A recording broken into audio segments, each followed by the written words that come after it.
வணக்கம் மக்களே, வணக்கம். சற்று முன் கிடைத்திருக்கக்கூடிய ஒரு முக்கியமான தகவல் ஒன்றை பார்க்க போகிறோம். சற்று முன் 2000 கோடி மூட்டை மூட்டையாக சிக்கியது. அமலாக்கத்துறை அதிரடி. முதல்வர் ஸ்டாலின் பேரதிர்ச்சியில் உறைந்து போயிருக்கிறார்.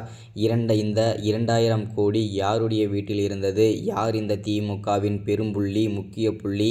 அமலாக்கத்துறைக்கு இந்த தகவல் எப்படி கிடைத்தது? அவர்கள் எப்படி விரைந்து சென்றார்கள்? இதனால் முதல்வர் ஸ்டாலினுக்கு பேரதிர்ச்சியில் உறைந்து போயிருக்கிறார். அவருக்கும் இந்த பணத்திற்கும் ஏதாவது சம்பந்தம் இருக்கிறதா? இல்லை இது உண்மை தகவலா? இல்லை வதந்திகள் பரப்புகிறாங்களா? அப்படின்றத தெளிவாகவும் துல்லியமாகவும் பார்க்க போகிறோம் இந்த ஒரு வீடியோவில். அதற்கு முன்பு நமது சேனலுக்கு நீங்கள் புதிய பார்வையாளராக இருப்பதற்கு வாய்ப்புகள் நிறையவே இருக்கிறது. முடிஞ்ச அளவுக்கு எல்லாரும் மறக்காமல் நமது அரசியல் நியூஸ் சேனலுக்கு சப்ஸ்கிரைப் பண்ணிடுங்க. சப்ஸ்கிரைப் பண்ண உடனேயே பக்கத்திலே ஒரு பெல் பட்டன் வரும். அதை கிளிக் பண்ணி ஆல் என்ற ஆப்ஷனில் போட்டு வச்சுக்கோங்க.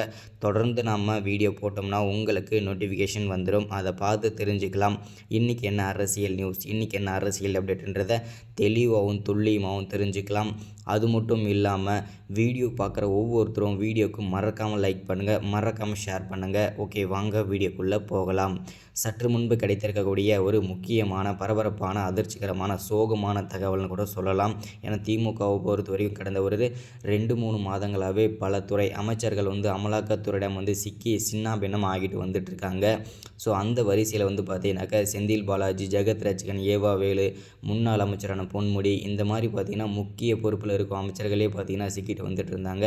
இதனால் முதல்வர் ஸ்டாலின் முன்னாடியே பார்த்திங்கனாக்கா பேரதிர்ச்சியில் தான் இருந்தார். இப்போது அந்த வரிசையில் தற்போது திமுகவின் பெரும் புள்ளியான முக்கிய புள்ளியான அமைச்சராக இருக்கும் துரைமுருகன் வீட்டில் அமலாக்கத்துறை 2000 கோடி மூட்டையாக கருப்பு பணம் முடக்கியிருக்காங்க. இது பெரும் பரபரப்பை ஏற்படுத்தியிருக்கு. இந்த 2000 கோடி யாருடைய பணம், யாருக்கு சொந்தமானது, இது எங்கிருந்து வந்ததுன்றதை கேள்வி மேலே கேள்வி அமலாக்கத்துறை துரைமுருகனிடம் கேட்டுக்கொண்டே இருக்கிறார்கள். அவரும் பார்த்திங்கன்னா திக்கு முக்காக பதில் சொல்லிட்டு இருக்கிறார்கள். முதல்வர் ஸ்டாலினுக்கும் இந்த 2000 கோடி கருப்பு பணத்திற்கும் சம்பந்தம் இருக்கிறதா அப்படின்றதுக்கான தகவலும் கொஞ்ச நேரத்தில் தெரிய வரும். அதற்கான அப்டேட்டை நம்ம பொறுத்திருந்து தான் பார்க்கணும். அது மட்டும் இல்லாமல் இன்னும் பல அமைச்சர்கள், இன்னும் திமுகவின் பல துறை அமைச்சர்கள் எங்களிடம், அதாவது அமலாக்கத்துறையிடம் சிக்குவார்கள் என்று அமலாக்கத்துறையை பார்த்திங்கன்னா உறுதிப்படுத்தியிருக்காங்க. செந்தில் பாலாஜி நிறைய அமைச்சர்களை போட்டு கொடுத்திருக்கிறார் என்று ரகசியமாக தெரிகிறது. அவர் வாக்குமூலம் கொடுத்திருக்கிறார். பொறுத்திருந்து பார்க்கலாம் யாரெல்லாம் எந்தெந்த அமைச்சர்கள்லாம் சிக்கிறாங்க, என்னென்ன சர்ச்சையில் சிக்கிறாங்கன்றதை பொறுத்திருந்து தான் பார்க்கணும். இதுதான் அப்டேட். 2000 கோடி துரைமுருகன் வீட்டில் சிக்கியிருக்கிறது. அதிரடியாக அமலாக்கத்துறை துரைமுருகனை கைது செஞ்சிருக்கிறார்கள். இதனால தான் முதல்வர் ஸ்டாலின் பேரதிர்ச்சியில் உறைந்து போயிருக்கிறார். இந்த வீடியோ தொடர்ச்சி அடுத்த வீடியோவில் பார்க்கலாம். மறக்காமல் சப்ஸ்கிரைப் பண்ணுங்கள், லைக் பண்ணுங்கள், ஷேர் பண்ணுங்கள்.